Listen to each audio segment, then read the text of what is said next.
Let's talk about now the CSS text.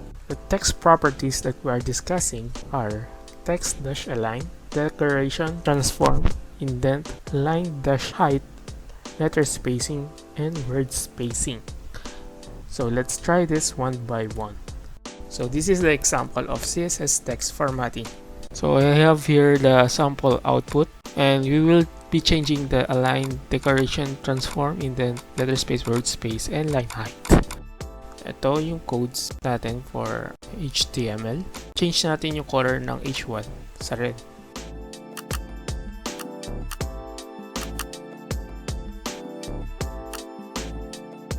So, ayan po. And then yung text align center para mag-center line. Pwede rin yung left tsaka right.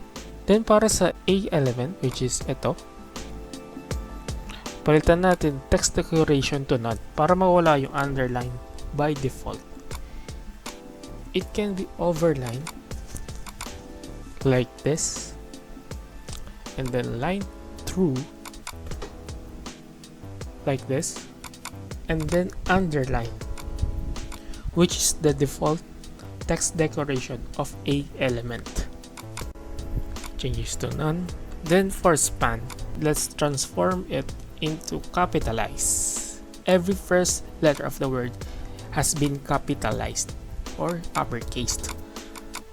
So let's change this to uppercase if we want the text into uppercase or lowercase.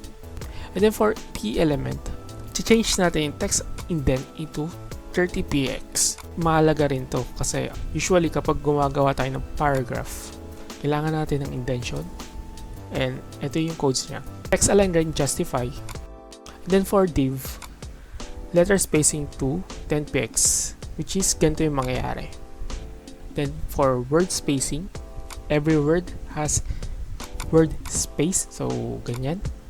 And then if you want to render those extra spaces in your code, just use white dash space, and the output is like this.